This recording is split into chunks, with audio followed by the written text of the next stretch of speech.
이가 참 사람이신 예수 그리스도 네 번째 시간입니다. 우리가 믿는 예수님이 누구신가? 이게 참 우리 믿음에서 가장 중요한 부분인데, 이분이 하나님이시면서 또 100% 사람이시다. 이걸 믿어야 진정한 우리가 예수님을 정확하게 믿게 되는 것이고, 이걸 정확하게 믿어야 참된 구원의 은혜를 우리가 알게 되어집니다. 예수님이 사람이라는 사실을 인정하지 않으면 십자가의 구원도 부정되어지고, 그리고 예수님의 부활도 부정되기 때문에 우리가 기독교가 다른 데로 가버리는 거예요. 다른 구원이 나오는 것을 볼 수가 있습니다. 그래서 분명히 우리가 주장할 것은 뭐냐면, 예수님은 사람이 되신 하나님이시다. 이번엔 100% 사람으로 이 땅에 사셨다. 이게 중요합니다. 그래서 동정녀 마리아를 통해서 탄생했고, 그리고 어릴 때부터 자라났던 가정이 있었다. 우리 모든 성정을, 우리와 동일한 성정을 가지고 계셨고, 그리고 십자가에 달렸을 때 어떻게 달리셨느냐? 100% 사람으로서 십자가의 고통을 달리셨다. 이걸 정확하게 믿는 겁니다. 그리고 예수님이 부활하실 때 인간의 몸으로 부활하셨다는 사실을 우리가 정확하게 믿어야 되는데, 그런데 우리가 의외로 사람들이 보면 예수님이 하나님이라는 사실도 믿는데 사람이라는 사실을 잘 인정하지 않는 사람들도 있습니다. 그 이유에 대해서 좀 봅시다. 그러니까 이 예수라는 이분이 신화적인 존재도 아니고 희한한 존재로 우리가 만들어버린 거죠. 그러니까 예수가 사람이셨다, 하나님이시다, 이렇게 정확하게 가야 되는데, 희한하게 마귀가 정확하게 예수 인성을 감출 때 우리가 예수 그리스도에 대해서 잘못된 개념을 가지게 되고, 그리고 잘못된 우리의 믿음을 소유할 수밖에 없다는 것입니다. 그러면 우리가 예수 그리스도의 인성에 대해서 인정하지 못하는 이유에 대해서 세 번째입니다. 예수 그리스도의 인성을 인정하지 못하는 이유에 대해서 좀 봅시다. 첫 번째는 사람들이 예수님이 이 땅에 삶을 사셨을 때 하나님으로 사셨지 인간으로 살지 않았다는 자꾸. 그런데 예수님은 그렇게 사신 게 아니에요. 이 땅이 그냥 인간의 몸으로서 그렇게 그냥 인간의 형상만 잠깐 입고 사신 존재가 아니에요. 이분은 100% 사람이 되신 하나님이신 줄 믿습니까? 그러니까 우리가 이런 착각하면 안 돼요. 이분은 그냥 하나님으로서 이 땅을 사셨다. 그냥 잠깐 인간의 몸은 잠깐 빌려서 있을 뿐이지, 그냥 이분은 원래 하나님이시니까 하나님으로 이 땅에 사셨다. 이러니까 우리가 복음의 진정한 의미를 우리가 발견할 수 없는 것입니다. 그래서 우리가 십자가의 구원의 은혜가 약하고요, 부활이 약한 겁니다. 진짜 예수님이 죽은 자 가운데 3일 만에 사람의 몸으로 사신 줄 믿습니까? 이 부활도 보니까 희한한 부활이 되는 거예요. 부활을 하는데 그냥 예수님은 하나님이시니까 부활했다, 이렇게 가니까 그러면 사람의 부활이 안 나오잖아요. 그런데 예수님이 100% 사람으로서 이 땅에 사셨고 사람의 몸으로서 십자가에 달리신 줄 믿습니까? 그리고 사람의 몸으로서 부활하신 줄 믿습니까? 이게 정확해지는 때 우리 믿음이 정확해지는 거예요. 십자가 예수 죽으신 그 예수, 이분이 우리 집에서 정확하게 대수의 제물로 죽으셨구나. 이걸 우리가 확신할 수가 있고, 예수님 부활, 사람의 몸으로서 부활하셨구나. 그래서 많은 자유주의 신학자들이라든지 잘못된 신앙 믿음을 갖고 있는 이 목사들이 뭐냐면 예수님의 육신의 부활을 안 믿고 있잖아요. 여러분, 예수님 육신의 부활을 안 믿는 사람들이 정말 많습니다. 그리고 미국에 조사를 해봤습니다. 예수님의 육신의 부활을 믿는 사람 몇 프로냐? 50%밖에 안 되는 거예요. 그러니까 희한하게 지금 가는 거예요, 신앙이. 그러니까 우리는 예수님이 영적인 부활을 했대요. 영적으로. 그거 아니잖아요. 예수님은 진짜 육으로 부활하신 줄 믿습니까?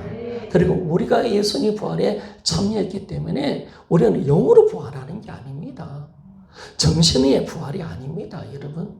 우리는 진짜 예수님처럼 육신의 그 몸이 신령한 몸으로 부활하는 줄 믿습니까? 그러니까 이게 희미해져 버린 거예요. 희한하게 기독교가 예수님이 사람이라는 것이 희미해지니까 예수님이 십자가에 죽고 부활한 다 우리 때문이잖아요. 우리 믿음과 연결이 되잖아요. 우리의 재산과 연결되어 있고 우리의 신령 몸의 부활과 연결되어 있잖아요. 그 예수님 부활이 십자가도 희미해지고 이 누가 죽었는가? 이 희미해져 버린 거예요. 그리고 부활도 희미해지니까 우리 부활도 희미해져 버리는 거예요. 그러니까 전체적으로 기독교가 뭐냐면 신화적인 예수 그리스도. 뭔가 희한한 예수를 믿게 되는 그런 일들이 사실 굉장히 많이 일어나게 되고 또 많은 기독교 중에서 몸의 부활을 안 믿는데요. 몸의 부활을 안 믿는 기독교인들이 얼마나 많은지 모릅니다. 기가 찬 이게 기독교가 나오는 거죠. 근데 정확하게 이게 왜 그러느냐? 왜 그러냐? 진짜 예수님 육신에 오셨다는 사실을, 이분이 100% 사람이셨다는 사실을 인정하지 않으니까 그 잘못된 믿음의 자리로 들어가는 것을 알 수가 있습니다. 그런데 왜 그러면 지금까지 생각해 보니까 왜 예수님 인성을 인정하지 못했을까? 세 가지 이유가 있죠. 첫 번째는요, 초자연적인 능력을 행하셨다라는 것을 말씀해 주고 있습니다. 자, 읽으면서 제가 가겠습니다. 어떤 사람들은 예수 그리스도께서 초자연적인 능력을 행하셨기 때문에 우리와 동일한 사람이라고 생각하지 않는다. 너무나 많은 능력 행하시니까 이분이 하나님이시지 사람은 아니야. 이렇게 보는 거예요. 이렇게. 그래서 우리와 동일한 사람이라고 생각하지 않는다. 예수 그리스도께서 초자연적인 능력을 행하시는 것은 그분이 하나님이시기 때문에 가능했다고 생각한다. 그렇게 보는 거예요. 그러니까 사람이신 예수가 약해지는 거예요, 이게. 우리는 이 땅에 예수님의 삶의 모습이 100% 사람으로 사셨다는 걸 인정하는 거예요. 사람으로 100% 사시는 거예요. 자꾸 우리는 예수가 하나님이시니까. 십자가 달렸을 때도 하나님이시니까. 죄도 어떻게 이기는 거야? 하나님이시니까. 자꾸 이렇게만 가니까 예수님의 인성이 약화돼 버리는 거예요. 약화되는 차원 정도가 부정이 돼 버리는 나중에. 그러니까 잘못된 기독교의 모습으로 들어가는 것을 알 수가 있습니다. 자, 계속 읽겠습니다. 예수 그리스도께서 초자연적인 능력을 행하시는 것은 그분이 하나님이시기 때문에 가능했다고 생각한다. 그러나 우리와 동일한 사람이었던 구약의 선지자들이나 예수님의 제자들도 성령의 능력으로 이 초자연적인 능력을 행했던 것을 볼 수 있다. 열왕기상 17장 22절 엘리야 사건이죠. 엘리야가 아마 죽은 자를 살려내는 그 내용 같습니다. 사도행전 5장과 사도행전 8장의 내용들, 많은 기적과 능력 행하는 그 사건들을 말씀해 주고 있습니다. 예수 그리스도는 완전한 사람으로서 능력을 행하신 것이다. 믿습니까, 여러분? 예수님은 하나님이시지만 사람으로 이 땅에 사람이 되셨습니다. 그리고 이 땅에 33년을 어떻게 사셨느냐? 사람으로 사셨습니다. 완전한 사람으로. 완전한 인간으로서 사셨습니다. 완전히 인간이 되셨고요. 인간이 되셨고, 인간이 모든 성장 과정을 가지셨고, 그리고 인간처럼 배고프셨고, 인간처럼 눈물을 흘리셨고, 모든 감정을 가지고 계셨습니다. 그리고 영적으로 성장도 있었습니다. 완전한 100% 하나님으로 사셨다. 이게 우리가 놓치면 안 된다는 거예요. 그런데 자꾸 예수님이 어떤 사역을 볼 때 초자연적인 능력이 많이 나타나니까 이분이 그냥 하나님이시니까 라고 하는데 아니에요. 이분의 능력조차도요. 어떻게 보냐면 이분은 사람으로서 그 능력을 행하신 겁니다. 사람으로. 그러면 예수님은 완전한 사람으로 그 능력을 행하신 것을 보게 됩니다.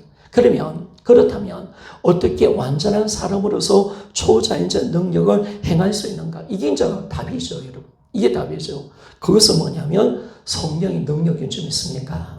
철저히 예수님이 이 땅에 사람으로 사셨기에 자신에게 능력이 없는 거죠, 여러분. 사람이셨으니까 하나님의 모든 능력을 스스로 포기하셨거든요. 그러면 사람이 되셨다. 사람이셨어요. 그런데 하나님의 그 조자에서 능력을 행하고 어떤 기적을 만들어내고 하나님의 위대한 말씀을 전하기 위해서는 뭐가 필요했느냐? 100% 성령의 능력이 필요하셨다는 거예요. 성령의 능력. 그래서 동정녀 탄생, 수많은 기적, 부활 등 사람으로서 이 모든 것을 가능했던 것도 성령의 능력 때문이다라고 성경은 정확하게 말씀을 해주고 있습니다.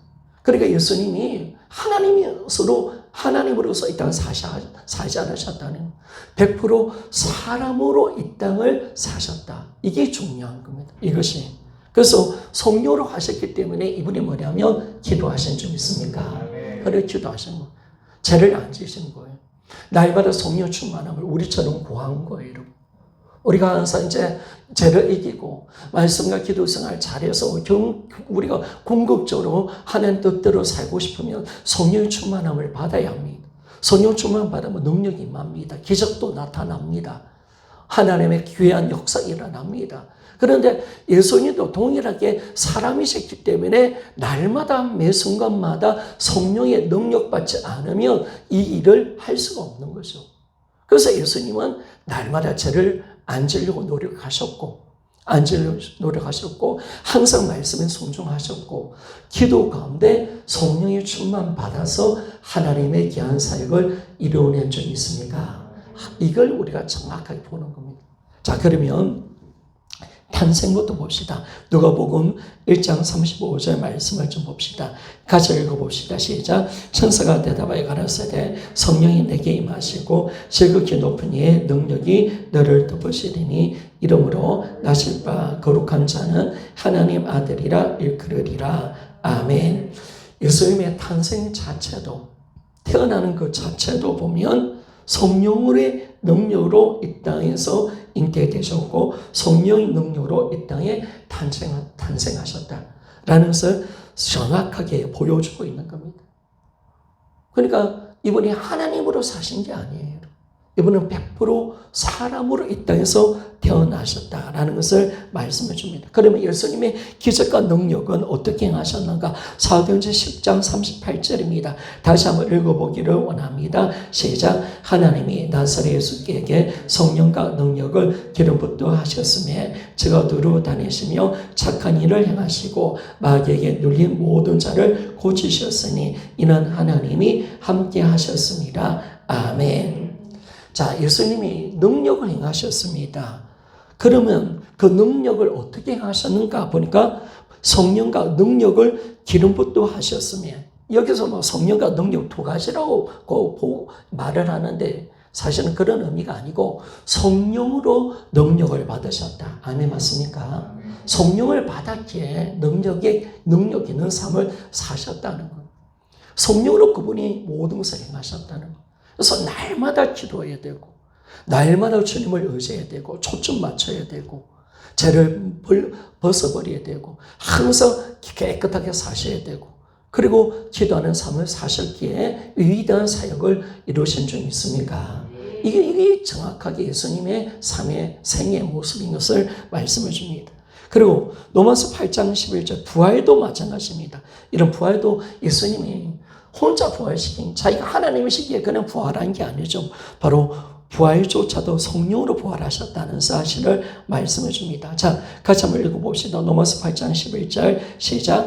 예수를 죽은 자 가운데서 살리신 이의 영이 너희 안에 거하시면 그리스도 예수를 죽은 자 가운데서 살리신 이가 너희 안에 거하시는 그 영으로 말미암아 너희 죽을 몸도 살리시리라. 아멘. 예수님이 바로 예수님을 죽은 자 가운데서 살리신 영이시다. 이분이 부활이 하나님이시기에 부활이 아니라 100% 사람으로서 이 땅에 사시되고 죽으셨습니다.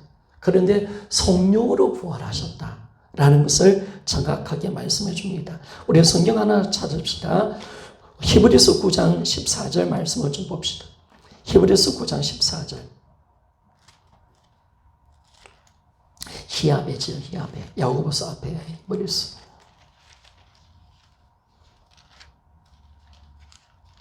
(9장 14절) 자, 같이 한번 읽어보기를 원합니다. 362페이지 시작. 할멈이여 영원하신 성령으로 말미암아 험없는 자기를 하나님께 드린 그리스도의 피가 어찌 너희 양심을 죽을 행실에서 깨끗하게 하고 살아계신 하나님을 섬기게 하지 못하겠느냐. 아멘. 예수님이 자기를 험없는 자기를 하나님께 드려서 그 부분의 피로 우리 죽은 행실을 깨끗하게 하셨다라고 말합니다. 예수님은 십자가 지는 것도 자신이 직접 진 게 아니죠, 여러분. 성령으로 그것을 감당한 줄 믿습니까? 그러니까 예수님 약하셨잖아요. 그러니까 성령께 의지하는 거죠. 게세마네 동산에서 기도가 뭐냐면 십자가를 감당할 수 있는 성령의 능력을 입는 시간인 줄 믿습니까? 이게 정확하게 가는 거죠. 이 100% 인간이셨다니까요. 인간이셨기 때문에 본인에게는 능력이 없는 겁니다. 그래서 항상 하나님을 의지해야 되고 기도하셔야 되고 성령을 의지하며 사셨습니다. 철저히 인간으로 사셨습니다. 모든 고난도 우리처럼 똑같은 경험을 하셨고요. 우리처럼 똑같은 힘든 것을 무엇으로 감당하셨는가? 무엇으로 그분이 사명을 감당하셨는가? 성령으로 감당하신 줄 믿습니까? 그러니까 예수 그리스도의 이 생애가 우리의 삶의 본이 되는 거예요. 본이 되는 거죠. 이분이 그렇게 먼저 사셨고 그리고 이 모든 것을 이기셨고 승리하셨기 때문에 우리의 힘이 되어주고 우리를 도울 수 있는 보혜사가 되시는 분이 바로 예수님이시다라는 것을 말씀해 주고 있습니다. 여러분 요한복음 14장을 한번 봅시다. 요한복음 14장. 예수님이 이제 하늘나라 가실 때 어떻게 말씀을 하냐면 14장 12절입니다.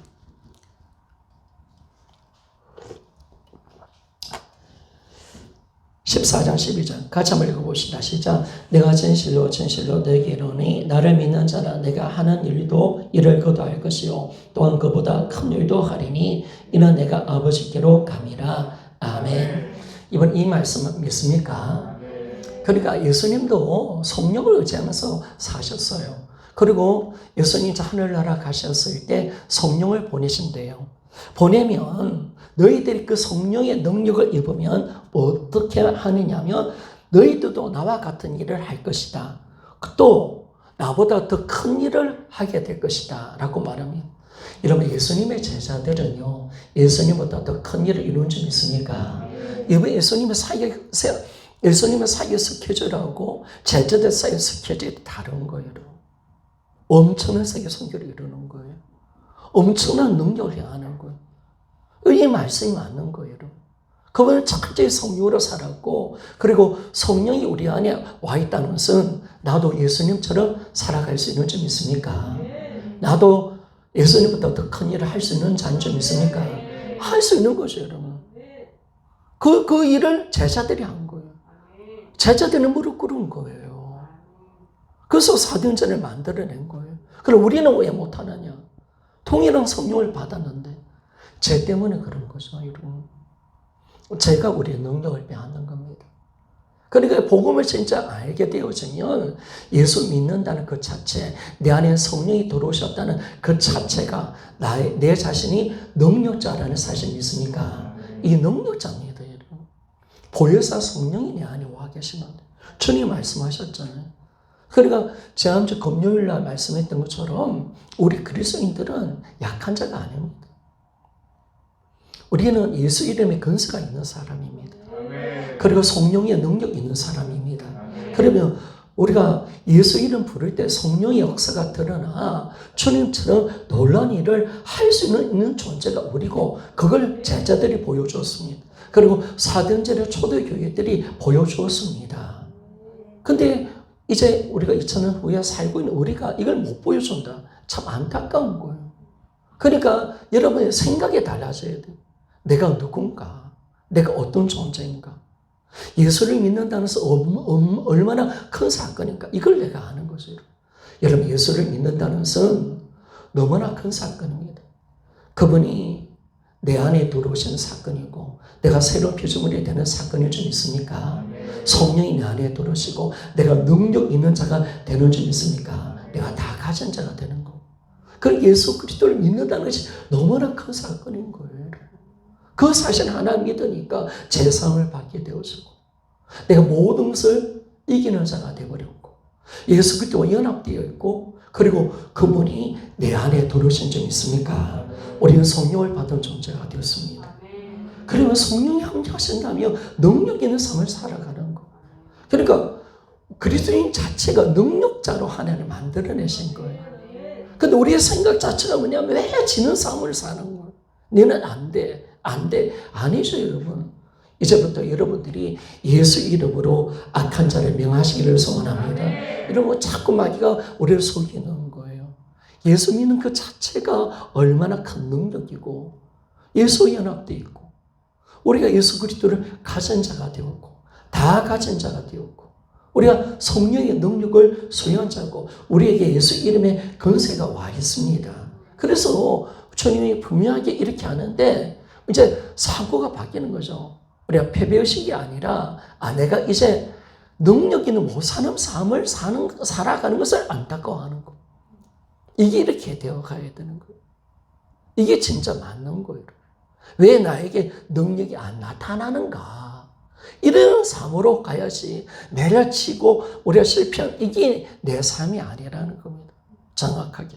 그래서 예수님이 정확하게 무엇으로 행하시느냐? 초자연적 능력 때문에 예수님 인성을 부인하는 사람들이 있는데 성경은 정확하게 예수님이 성령의 충만함으로 말미암아 이 모든 하나님의 사역을 다 이루어내셨다. 이걸 우리에게 보여주고 있는 겁니다. 그러니까 예수님이 얼마나 기도하셨을까? 이러면 보니까 성령 충만은 다른 데 있는 게 아닙니다. 거룩하게 나를 지키고 말씀과 기도를 통해서 성령 충만이 어느 점 있습니까?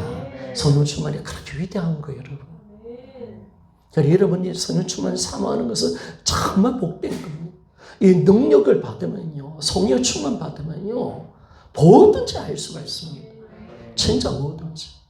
엄청난 능력이 임합니다. 하나님의 그 임재 가운데 강력하신 임합니다. 누구든지 이길 수가 있습니다. 어떤 문제라도 해결을 받을 수가 있고 하늘의 지혜와 능력이 찾아오게 되어지고요. 어떤 고난도 이길 수 있는 생각과 마음을 지킬 수 있는 자가 되는 줄 믿습니까? 예수님 저렇게 살아갈 수가 있는 거예요. 그러니까 주님이 정확하게 이야기하는 성령 충만 받으라. 그러면 너희들은 나처럼 살아갈 거다. 이걸 우리에게 말씀해 주는 거예요. 그러니까 우리가 초대의 성도들이 대단한 게 아니죠, 여러분. 베드로가 사도 바울이 대단한 게 아니죠. 예수 믿는 거, 복음이 대단한 거고요. 그리고 그들은 뭐냐면 복음을 통해서 예수님을 믿었다는 거. 예수 믿었다는 그 자체가 대단한 거거든요. 그 자체가 우리는 위대한 존재가 되는 사건이거든요. 거기 플러스 뭐냐면 성령 충만이 좀 있습니까? 이 딱 두 가지. 부활의 주님을 만나서 예수님 믿었던 거 하나. 그리고 기도하여 성령 충만 받은 거. 이것이 바로 초대의 신앙이었습니다. 근데 우리 교회가 이제 복음이 되었잖아요. 복음을 알고 있는 점 있습니까? 성령 충만 가는 거죠, 여러분. 그러면 초대의 교회 같은 성도의 삶을 살아낼 수 있는 점 있습니까? 우리가 초대의 성도도 대단하잖아요. 그들이 꺾이지 아니하고 엄청난 삶을 살고 복음을 전해지는 곳마다 수많은 영혼을 살려내고요. 어떤 핍박도 이겨내고 가는 곳마다 교회를 세워가고 힘든 어떤 사업 속에서도 좌절하지 않고 자기 믿음을 지켜내고 선교자의 반열로 들어가 버리는 그 위대한 신앙. 와, 대단하다. 여러분, 거기 왜 그렇게 되느냐? 복음과 성령의 능력이죠, 여러분. 그걸 초대교회는 거기에 목숨 던지는 겁니다. 목숨. 예수를 믿는다는 것이 얼마나 대단한 사건이라는 사실을 알았고 그 다음에 그들은 악착같이 성령의 충만함을 받으려고 예수님처럼 철저하게 기도했기 때문에 그들 가운데는 불가능이 없었잖아요. 사도행전을 쭉 보십시오. 4장부터 보면 초대교회 핍박이 시작됩니다. 계속 핍박이 시작됩니다. 3장까지는 이제 핍박이 없었는데 4장부터 계속 제자들이 감옥에 갇히고 계속 핍박이 임합니다. 그런데 그들은 사명이 중단되지 않아요. 그들은 어떤 환경에서도 쓰러지지 않아요. 그리고 성령 충만 받으니까 죽이려 해도 못 죽여. 아멘 있습니까? 맞습니까? 이런 사명 있는 사람은 안 죽습니다. 사명 있는 사람. 우리 청주원 좀 해보세요. 사명 있으니까 안 주는 점 있습니까? 사명을 잡았기 때문에 저는 그 자매가 만약에 사명 안 잡고 아이고 병원 가서 난 살란다 했다면 벌써 죽어도 수백 번 죽었을 겁니다. 끝났습니다. 그러나 끝까지 내가 예배 자리에 오리라. 몸은 너무 아프고 병원에서 너 교회 가면 움직이면 허리 두동강이 날 수도 있고 뼈 박살날 수 있다. 그리고 빨리 입원해라. 그 명령이 떨어졌습니다. 그 딸이 선유주문 하잖아요. 하나님 의지해야 하잖아요. 신뢰하잖아요. 죽게 하면 사기로. 이제 그 딸은 이제 죽게 하면 사기잖아, 지금. 그러니까 여러분, 제가 천정자리가 복된 게 뭐냐면, 죽게 하면 사기로 기도하는 점 있습니까? 근데 그 딸은 그 현실이 그런 거야. 우리도 아마 그렇게 될 수밖에 없는 거야, 그죠? 그러니까 이 상황이 다른 거예요. 간절함이 다른 거야, 간절함. 그 딸이 기도하는 거, 이 간절함이 다르다니까요, 여러분. 그 딸이 하나님을 의지하는 것은 지금 사면의 중요한 문제이기 때문에 이 매달리는 기도가 다르단 말이에요. 이 간절함이 되어지니까 이 온전한 신앙으로 들어가거든. 그때 뭐냐면 그 위기를 이겨내죠. 그래도 차를 타고 가버리잖아요. 교회에서 죽자. 그런데 하나님이 깨끗하게 고쳐주신 점 있습니까? 그러면 지금도 기적이잖아요. 100번 넘는 항암치를 받았다. 이제 계면서 복으로 올라갔을 겁니다. 그러니까 이게 하나님이 하시는 겁니다. 그러니까 이게 넘치는 그 성령 역사가 얼마나 대단한 건지 우리가 정확하게 알 수가 있는 겁니다. 그래서 여러분, 예수님도 철저히 성령의 충만받기 위해서 얼마나 몸부림치셨는가, 얼마나 자기를 꺾으셨고 그런 수고를 감당하셨고 그리고 얼마나 철저하게 기도하셨는가. 그렇기 때문에 사실 예수님은 우리보다 더 많은 시험을 받았잖아요. 더 많은 고통을 받았고요. 더 많은 사명을 이루어내야 되잖아요. 그러면 얼마나 방해가, 얼마나 고통이 심했겠습니까? 끝까지 이겨내세요. 끝까지. 얼마나 이분이 하나님을 의지했는지. 그래서 성령의 능력으로 이분이 모든 것을 행하셨습니다. 자, 23페이지 넘어갑시다. 예수 그리스도는 근본 하나님이시다. 이 부분이 참 중요한 부분 같아요. 근본 하나님이라는 것은 본질이 하나님이시라는 겁니다. 이분도 하나님이시라는 겁니다. 동일 본질이라는 겁니다. 그러니까 예수 그리스도는 근본 하나님이십니다. 본질 자체가 하나님이십니다. 그러나 그분은 하나님과 동등됨을 취할 것으로 여기지 아니하시고 우리 빌립보서 말씀이죠. 자기를 비워 종의 형체를 가져 사람이 되셨다라고 말씀합니다. 빌립보서 2장 6절에서 8절. 자, 그분은 사람이 되셔서 자신의 신적인 능력을 스스로 제한시키고 그러니까 자기를 비웠다는 거, 포기하셨다는 거. 자기 영광, 능력, 신성의 충만함을 스스로 제한시켜내셨다는 거. 스스로 그걸 내려놓으셨다는 거. 나는 이제 사람이 될 때 100% 이제 사람으로 살 것을 이분이 다짐하셨다는 거예요. 그래서 이제 스스로 모든 것을 제한시켰기 때문에 성령의 도우심으로 사셨습니다. 그래서 여러분, 예수님은 이 땅에 사람을 사실 때 완전한 100% 완전한 사람으로 사신 줄 믿습니까? 이게 정확해져야 예수 그리스도의 진정한 참된 생애를 이해할 수가 있습니다. 자, 두 번째, 우리가 또 예수님 인성을 인정하지 못한 이유가 뭐냐면 두 번째, 범죄하지 않았습니다. 범죄하지 않았다. 어떤 사람들은 예수 그리스도께서 죄를 범하지 않았기 때문에 우리와 동일한 사람이 아니라고 생각한다. 사람이라면 당연히 죄를 지을 수밖에 없다고 생각하는 것이다. 그러나 예수님은 완전한 사람으로서 우리와 동일하게 죄의 유혹은 받으셨으나 죄를 짓지 않으셨다. 따라서 예수 그리스도는 우리와 동일한 사람이시나 죄가 없는 분이시다 라고 말씀을 합니다. 야, 사람이 어떻게 죄를 안 질 수 있나 라고 말씀하고 있죠. 근데 예수님은 죄를 한 번도 안 지셨습니다. 죄를 한 번도 안 짓고 그리고 죄의 유혹은 동일하게 받으셨습니다. 시험은 우리보다 더 강력하게 받으셨습니다. 그런데도 죄를 짓지 않으셨습니다. 그러니까 예수님의 3년 반 동안 어떻게 사셨을까요? 얼마나 끼어있는 삶. 얼마나 성령 충만을 받는 삶을 사셨는가?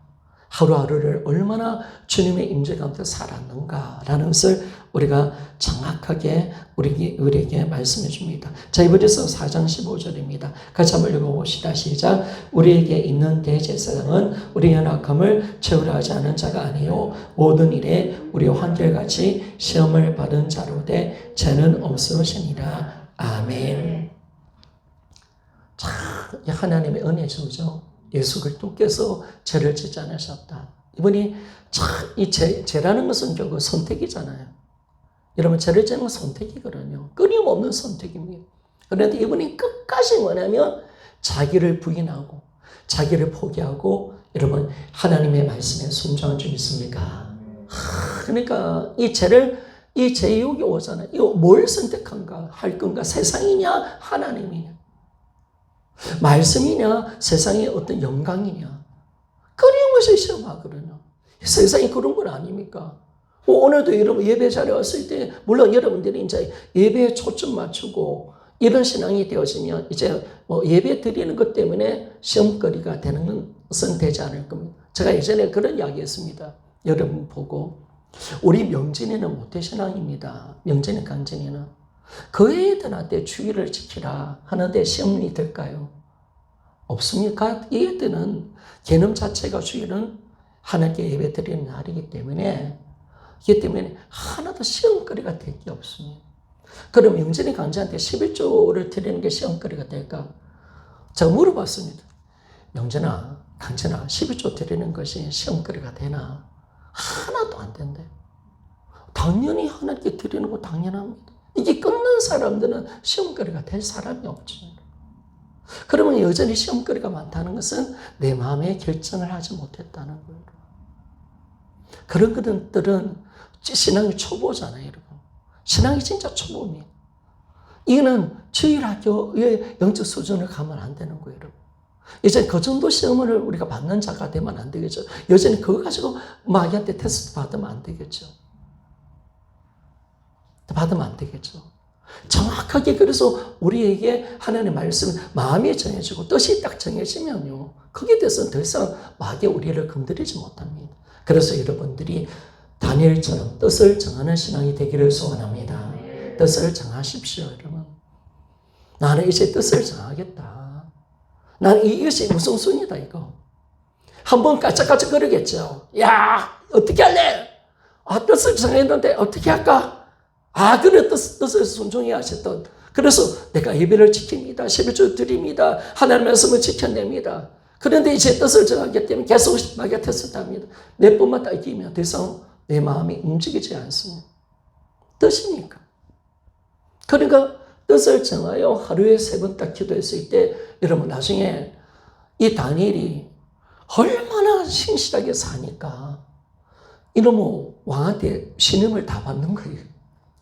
그 세상은 뭐예요? 또 시기하잖아요. 왕따시기잖아요. 이 유대인 주제에 포로로 끌려온 이 존재가 왕의 신임을 다 받고 왕따 밑에 이 권력자가 되니까 이 페르시아에 살고 있는 그 나라 이 높은 자리에 있는 사람 시기하기 시작하는 겁니다. 이제 트집 잡을 것 좀 생각해보자. 근데 아무리 조사를 해도 다니엘은 보니까 완벽하게 살았어요. 그러니까 다니엘 같은 사람 만나면 우리는 조금 뭐라노 기가 죽습니다. 기가 좀 좋습니다.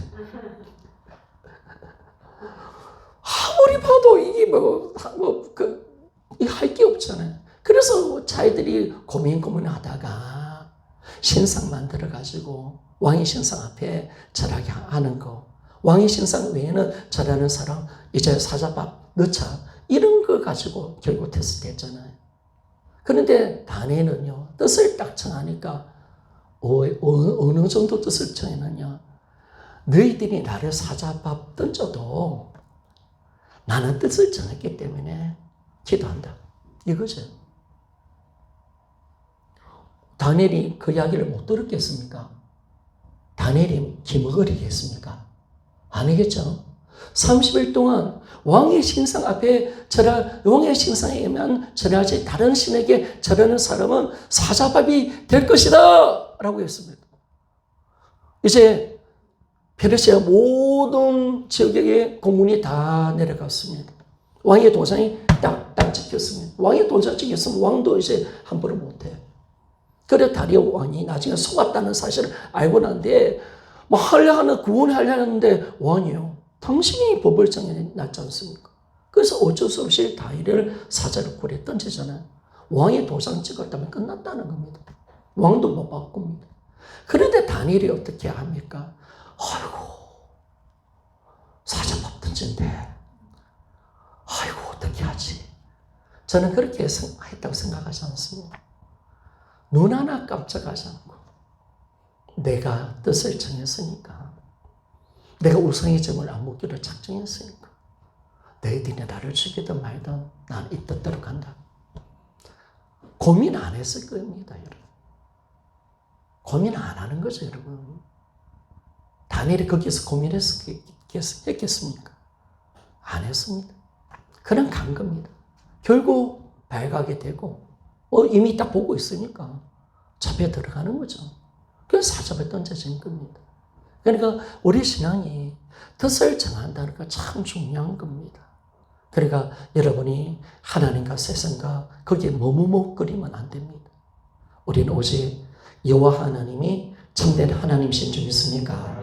우리가 정말 일리야 시대 때 바알을 하나님으로 섬기든지 여호와가 하나님이든지 결정 내리라는 거예요. 머뭇거리지 마라. 그거 아니다. 하나님께 앞에 뜻을 정하며 가야지. 정확하게 말씀을 하잖아요. 그래서 우리가 정확하게 뜻을 둔다면 여러분 우리에게는 어떤 번민도 고민도 없는 줄 믿습니까? 예배가 우리의 삶의 우선이 되기를 소원합니다.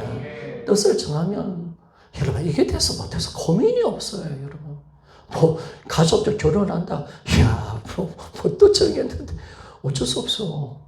그래 낮에 부전 붙여줄게. 아무 고민이 없습니다. 그게 무슨 고민이 될 거예요? 뭐가 있겠습니까? 그렇게 신앙생활을 하란 말입니다. 그래서 정확하게 우리가 이 뜻을 정하고 가는 겁니다. 그런데 예수님도 분명하게 뜻을 정하여 기도하셨고요.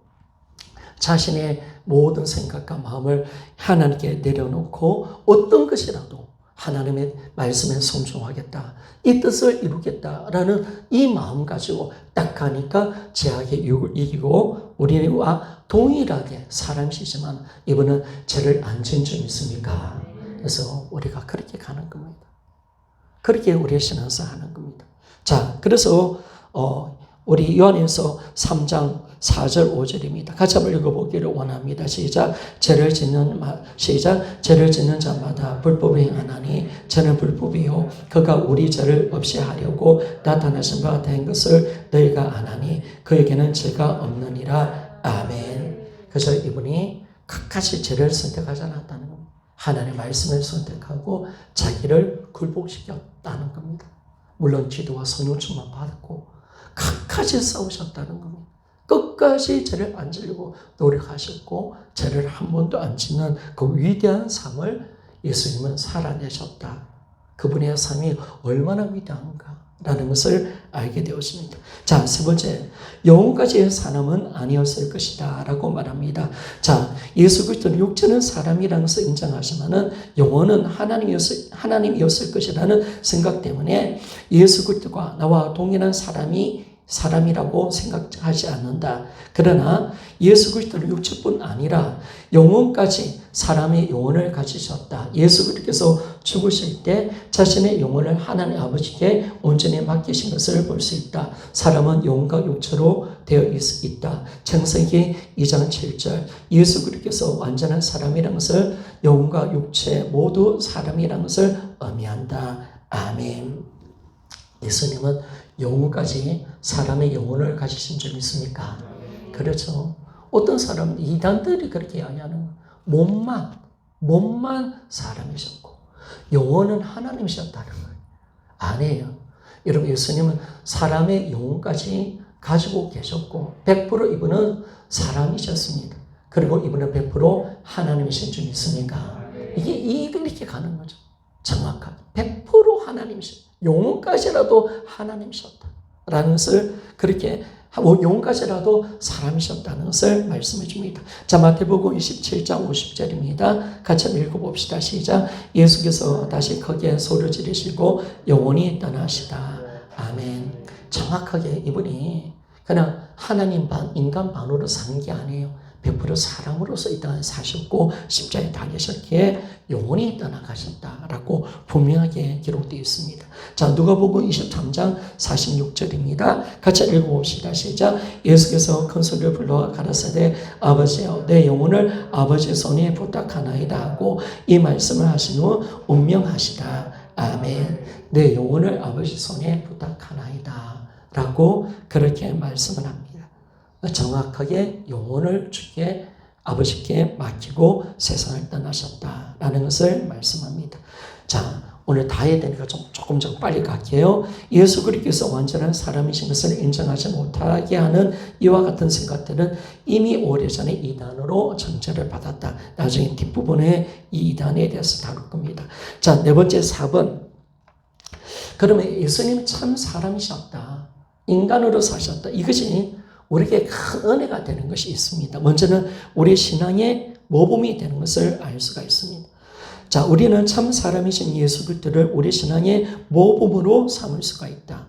예를 들면 예수 그리스도는 사람으로서 시험을 받으셨지만 성령의 도우심으로 죄 없는 완전한 삶을 사셨다. 따라서 우리는 예수 그리스도를 통해서 어떻게 하면 옳은 삶을 살 수 있는가 모범을 보게 된다라고 그렇게 가르쳐 주고 있습니다. 참 신앙이에요. 우리가 그래도 쉬운 건 뭐냐면 예수님이 본을 보여줬다는 겁니다. 믿습니까? 예수님이 친히 본을 보여주셨다. 이 본을 직접 보여주셨고 그리고 이미 승리하셨다는 것. 그럼 예수님 그렇게 살았다면 우리도 그렇게 살 수 있는 점 있습니까? 아, 이게 나오는 거죠. 이게 나오는 거죠. 예수님 그렇게 사셨다면 우리도 그렇게 살게 되어지면 우리도 예수님처럼 기도하고 성령 충만 받으며 죄를 안 짓는 삶을 살아갈 수 있는 겁니다. 우리도 하나님 기뻐하는 삶을 살아갈 수가 있습니다. 그것이 바로 제자들의 삶의 모습인 것을 우리에게 정확하게 보여주고 있는 겁니다. 그래서 예수님이 본을 다 보여주셨어요. 신앙의 본, 하나님을 어떻게 살아가는지, 어떻게 기도하시는지. 인간으로서 모든 본을 다 보여주셨어요. 어쩌면 예수님이 이 땅에 사람으로 오신 이유 하나 큰 이유가 뭐냐면 우리 신앙의 본이 되게 한 겁니다. 우리는 잘 몰라요. 하나님 어떻게 살아가는지 몰라요. 기도를 어떻게 하는지 몰라요. 고난을 어떻게 이겨가는지 몰라요. 내가 마귀를 어떻게 대적하고 어떻게 지혜롭게 살아가는지를 몰라요. 내가 어렵게 사는 것이 뭔지를 잘 몰라요. 그런데 예수님이 모든 삶의 영역에서 예배의 모습, 하나님을 사랑하는 모습, 하나님께 기도하는 모습, 겸손한 모습, 그 모든 것을 직접 다 보여주었기 때문에 우리는 예수님을 본삼아 따라가면 되는 점 있습니까? 이러니까 신앙이 세워지는 거예요. 본이 없다. 야, 이것만 헷갈리니까 어디겠어. 여러분, 성도들 보고, 제가 여러분 보고, 알아서 신앙생활 잘하세요. 한다면 하겠습니까? 못하시오. 알아서 해라. 알아서 하면 교회 안 나올걸요. 야, 목사님이 우리에게 진정한 자유를 주었다. 기도도 안 해. 예배도 안 나. 그러는 주 오전 예배까지 이제 건강이 조금 들여. 에이, 막 주 오전 예배까지 치우자, 막. 자기 마음대로 막 이제 가는 겁니다. 진짜 이제 막 마귀 편에 들어가고. 할 수가 없는 거죠. 근데 끊임없이 가르치고 또 우리가 작은 모임 교회가 되어서 서로 나누고 교제하고 서로 격려해주고 도전해주니까 우리가 서로의 어떤 연약함을 이야기해주고 신앙의 온전한 모습들을 서로 가르쳐주고 이러니까 서로 세워지는 거지. 이 공동체가 안 되면 안 되는 거거든요. 근데 예수님이 직접 이걸 보여줬다. 이것이 우리 신앙의 승리를 잡을 수 있는 길이 되는 것을 우리가 알게 되었습니다.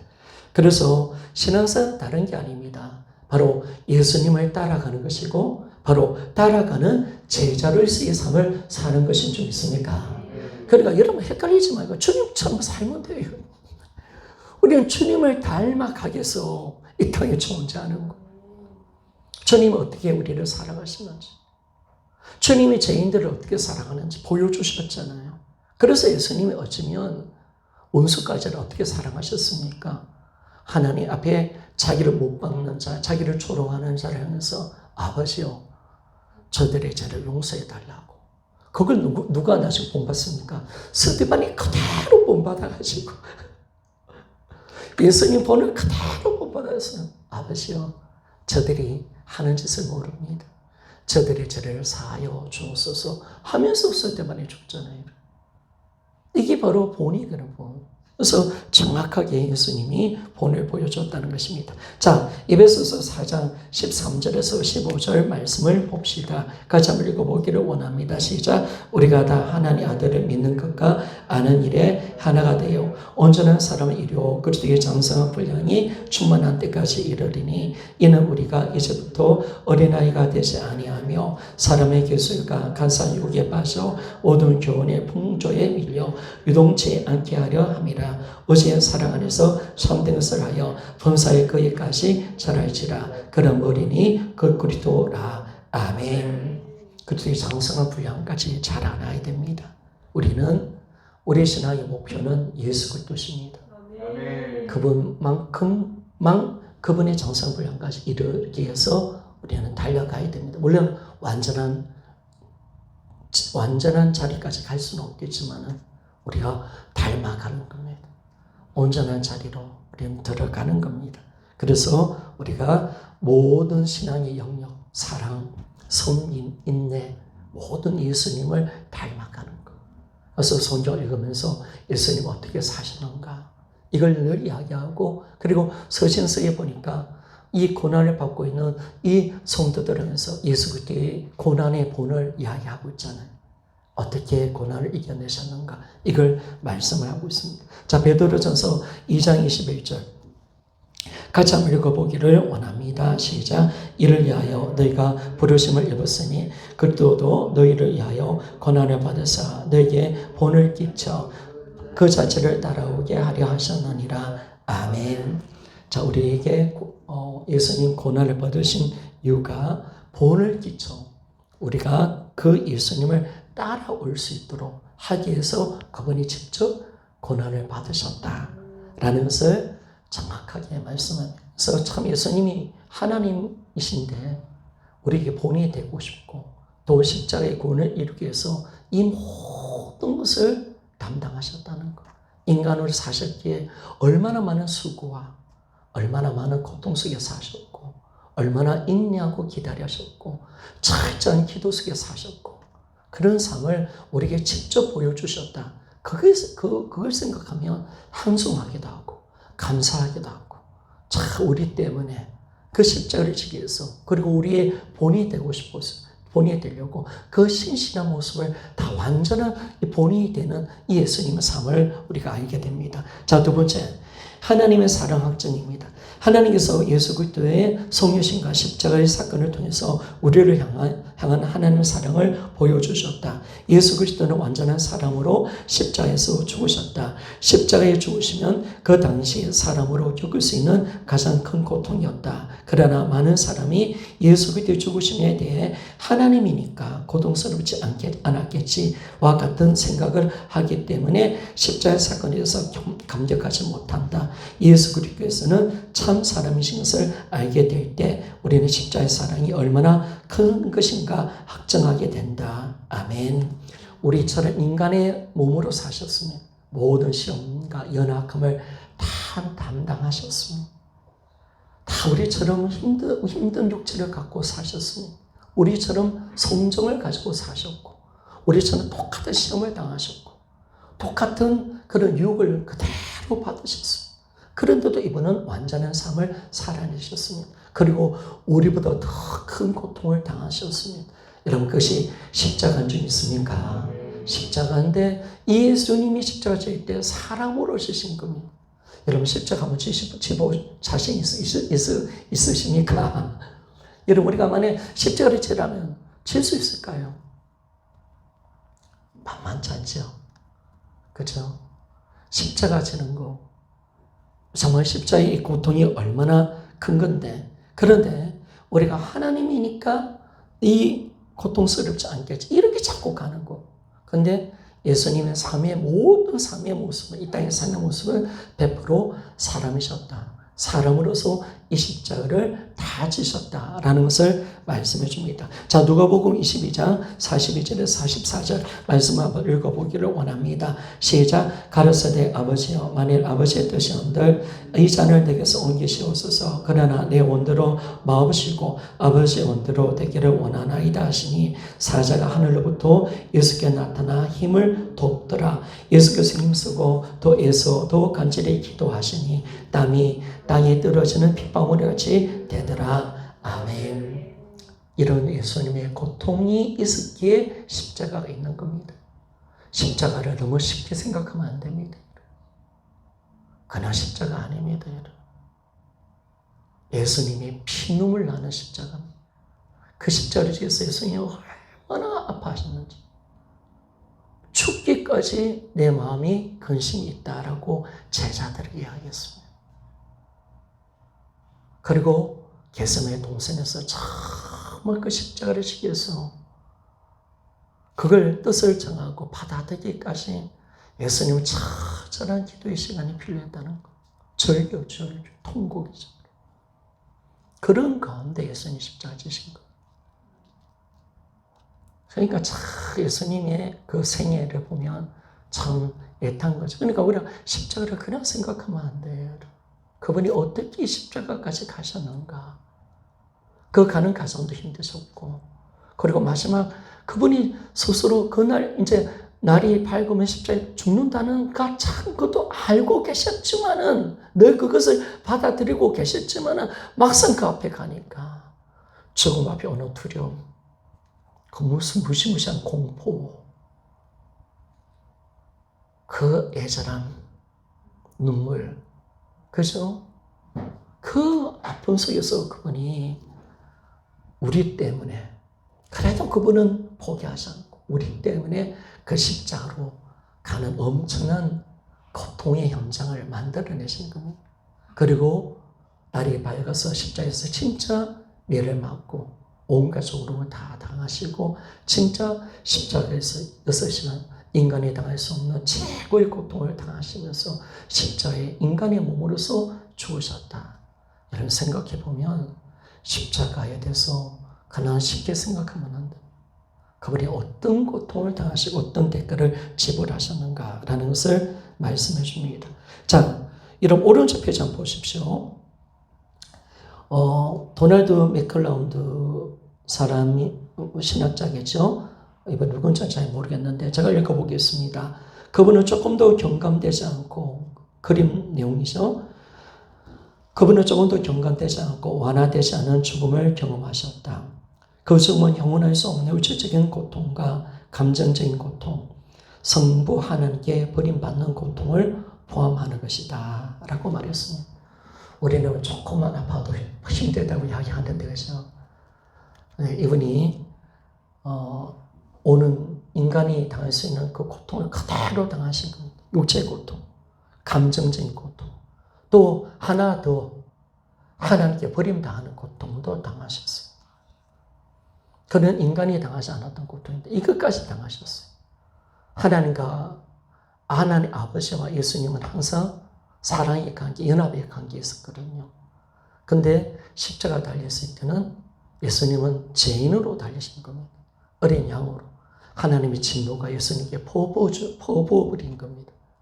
그럴 때 하나님 아버지께 버림당했던 그 고통이 얼마나 고통스러웠으면 엘리 라마 사박다니, 나의 하나님 어찌하여 나를 버리시나이까. 이 처절한 고통을 예수님이 진짜 당하셨거든요. 아무도 경감된 거 없습니다.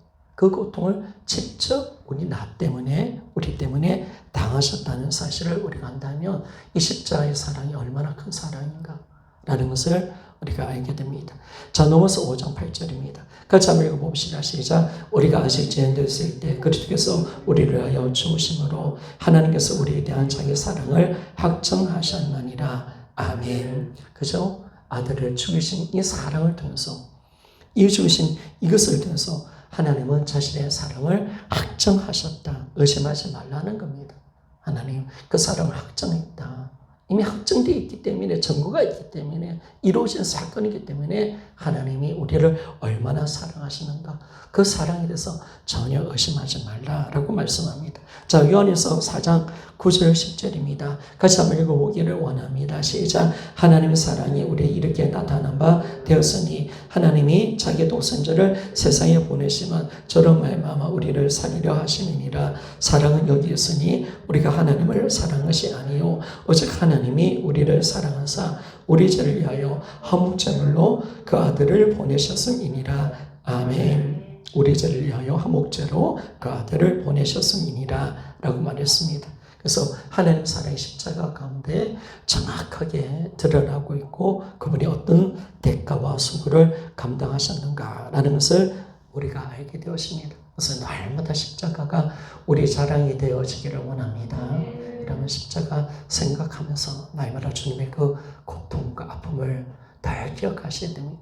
어떤 희생을 지불하셨는가, 어떤 희생.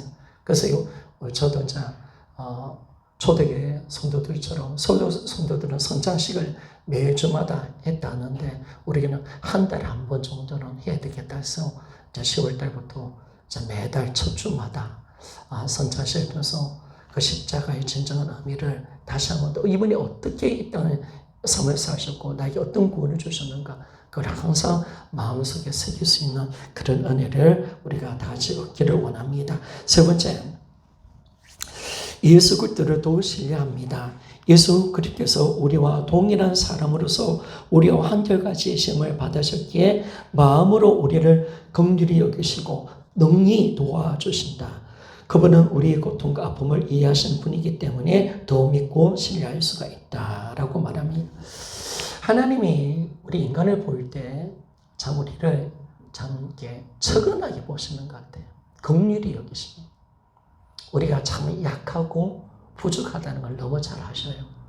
그리고 아들이 직접 그 시험을 다 받았기 때문에 하나님 아들이 이 땅에 오셔서 성자 하나님이 직접 인간의 모든 것을 다 담당하셨기 때문에 사정을 아시는, 우리의 고통의 사정, 연약한 사정, 우리가 넘어지는 사정을 아시고, 또 우리가 시험 받을 때 어떻게 도와주시는지를 예수님을 알고 계시는 겁니다. 그래서 예수님은 우리가 우리처럼 다 시험을 다 받았기 때문에 우리를 이해할 수가 있고 우리를 온전하게 도와줄 수 있는 분으로 지금 계시는 줄 믿습니까? 그래서 하늘 보좌에 어떤 분으로 계신다? 영원한 대제사장으로 계시는 줄 믿습니까? 그래서 이번 5회 예배 때 정보 목사님 말씀했던 것처럼 영원한 대제사장으로서 바로 우리를 돕기 위해서 계시는 분이심을 정확하게 말씀해 주고 있습니다. 자, 히브리서 2장 18절 우리 같이 한번 읽어보기를 원합니다. 자, 시작. 자기가 시험을 받아 고난을 당했은즉 시험 받은 자들을 능히 도우시느니라. 아멘. 자, 여러분, 예수님은 시험을 많이 받으셨습니다. 우리보다 더 많이 시험을 받으셨습니다. 예수님 육으로 이 땅에 사실 때 마귀의 시험의 대상자가 바로 예수님이셨습니다. 끊임없이 시험하셨습니다. 수많은 권력과 수많은 어떤 이유 때문에 예수님은 끊임없이 넘어뜨리려고 마귀가 작정했습니다. 그리고 그 시험 중에서 가장 큰 시험이 어떤 시험 같습니까? 제가 봤을 땐 십자가 시험입니다.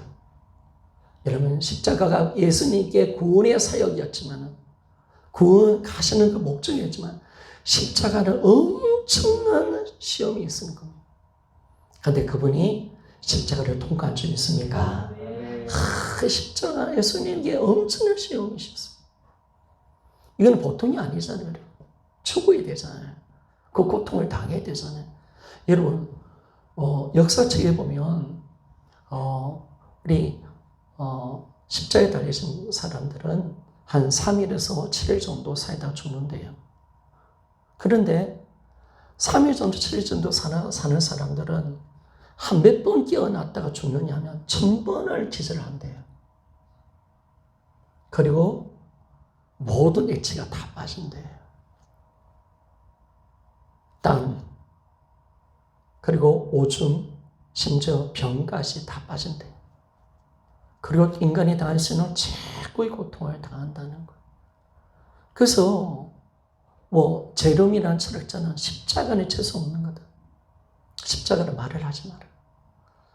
이건 십자가라는 말 자체가 저주스러운 죽음이고 인간이 당하는 가장 큰 고통 중에서 있는 죽음이었다는 사실을 우리에게 말씀해 주고 있는 겁니다.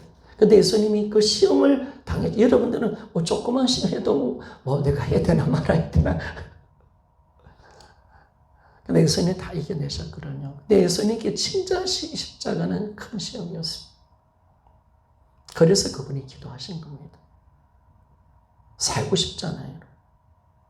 주님이 포기하시면 살 수 있잖아요. 안 받으면 되잖아요. 받을 이유가 없잖아요. 받을 이유가 예수님 십자가 죽을 이유가 있나요? 죽을 이유 없어요, 여러분. 예수님 잘못한 게 아무것도 없어요. 예수님 잘못한 게 없어요. 스스로 죽는 거예요. 도망가면 돼요. 안 받아들이면 돼요. 그러면 자기는 행복해요. 예수님은 잘못한 게 없어요. 그러면 그분은 그러니까 사시면 돼요. 그런데 우리 때문에 그 십자를 지어야 되는 거예요.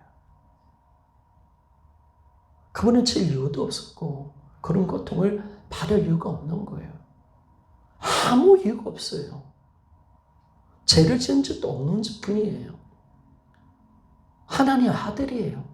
다시 영광스러운 하나님 자리에 올라가면 되는 거예요. 우리를 버리면 되는 거예요. 그런데 우리를 버리든지 자기를 죽이든지 그 두 가지 선택 가운데 처절하게 왜 인간의 몸으로 사셨으니까 그걸 받아들이기로 작정하기 위해서 얼마나 기도하셨는가. 그러니까 참 감사하죠. 그런데 우리는 다른 사람 십자가 지려면 안 지자리고 지려. 예수님은 우리를 위한 십자가입니다. 그분이 십자가 아닙니다. 그러니까 이 엄청난 테스트를 예수님이 받으셨고 그 현장 속에서 마귀가 얼마나 많이 유혹했겠습니까? 끝까지 자기 의지를 꺾으시고 패션 오브 크리스도 영화를 보면 예수님 잡혔을 때 매를 맞는 장면 속에서 그런 내용이 있더라고요. 예수님이 하나님께 닦인 하나님 아버지 준비됐습니다.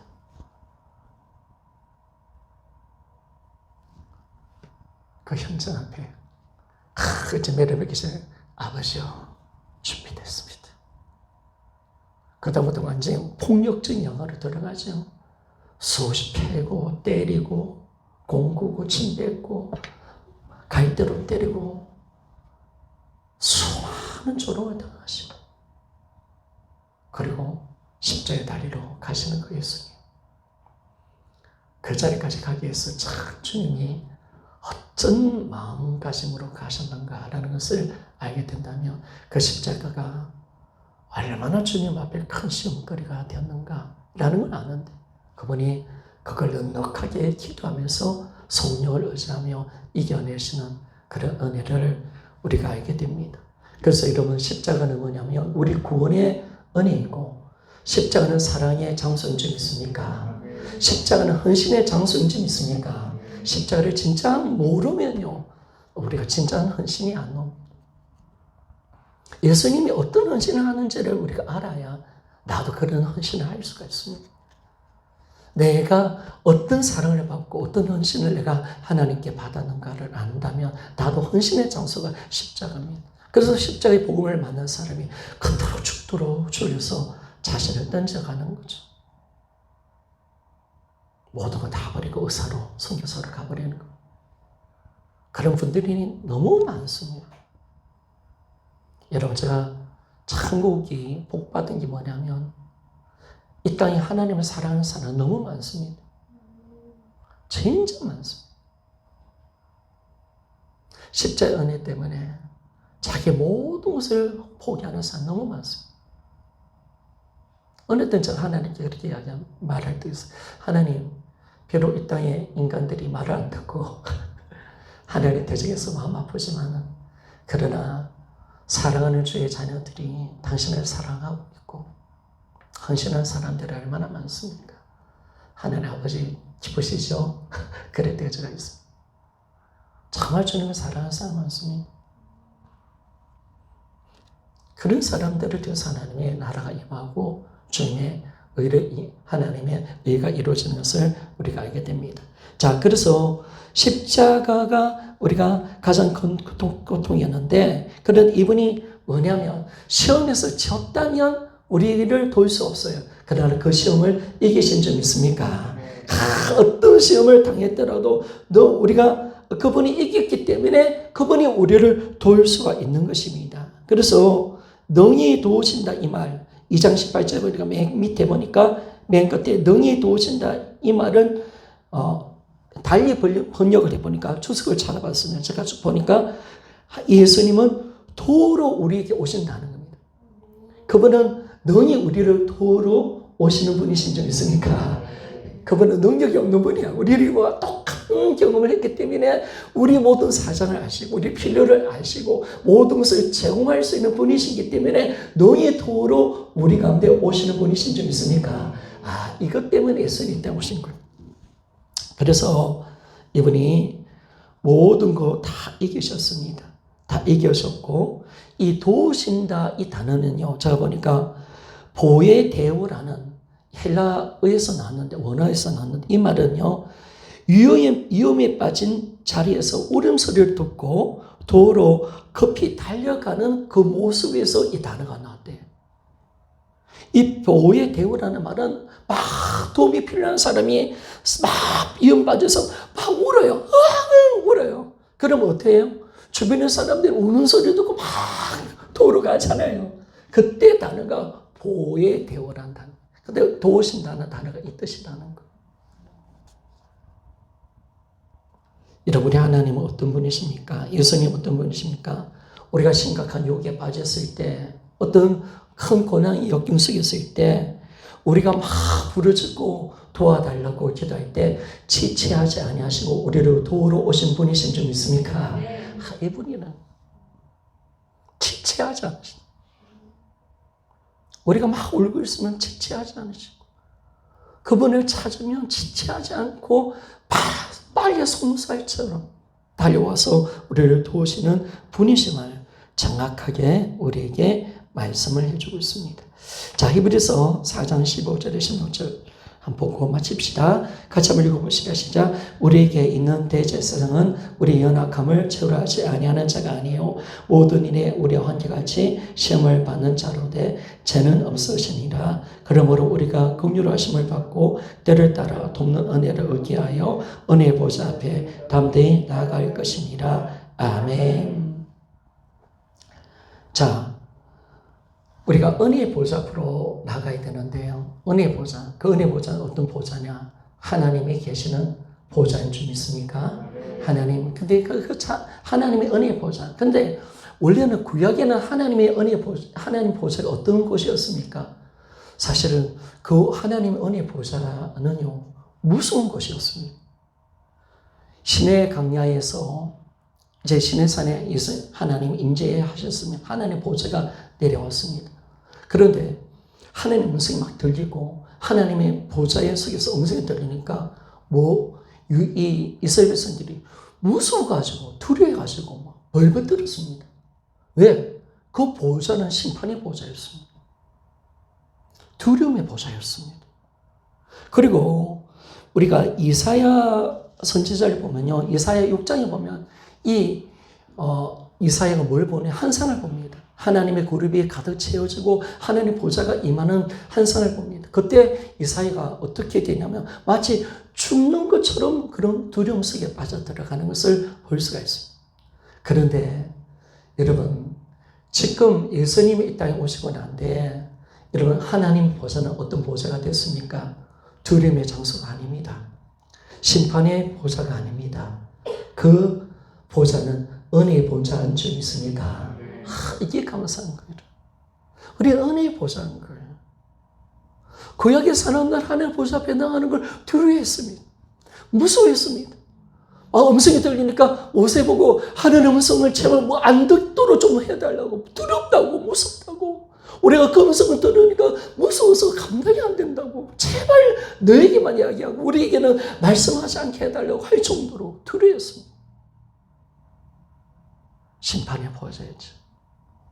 그런데 너무나 감사한 것은 이 보좌가요, 예수 그리스도를 통해서 은혜의 보좌가 됩니다.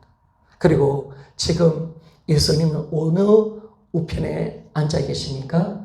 따라합시다. 하나님 보좌 우편에 앉아 계신다.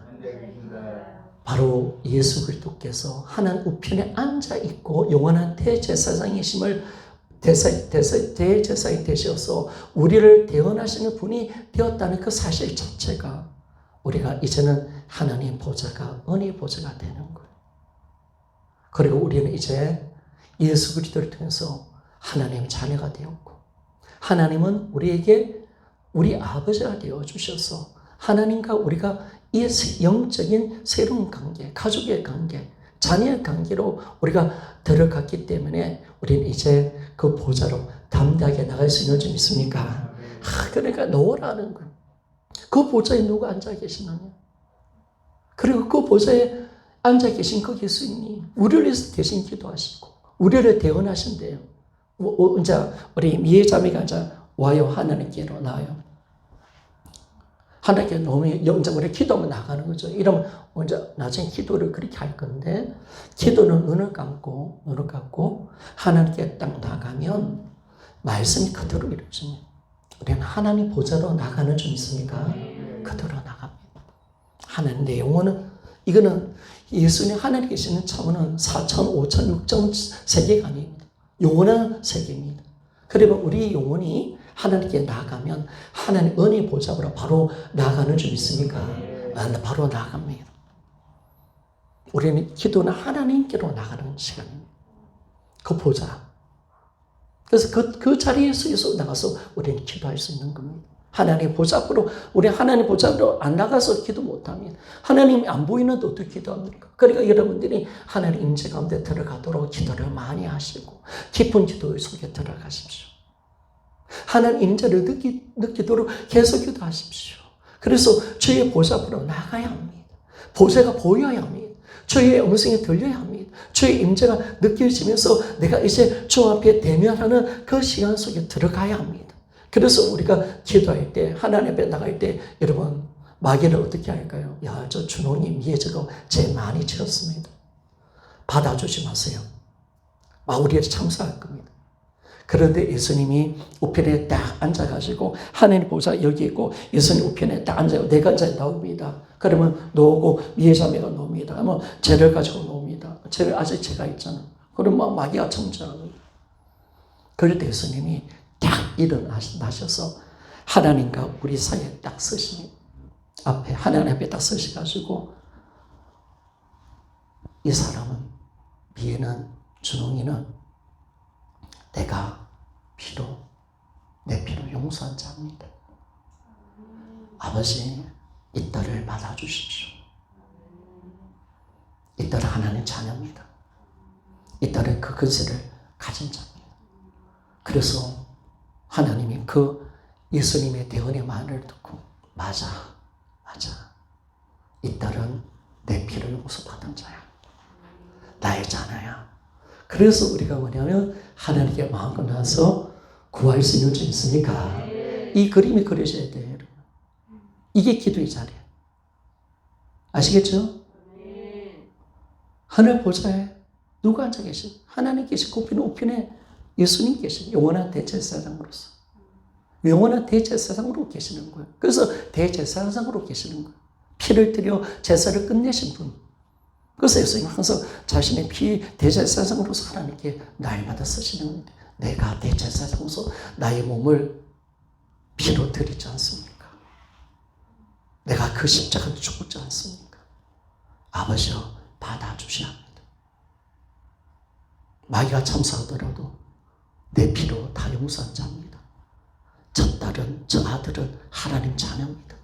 받아주십시오 라고 하기 때문에 하나님 받아주시는 겁니다. 그래서 진짜 우리는 은혜의 보좌 앞으로 이제 나갈 수 있는데 너무나 감사한 거죠.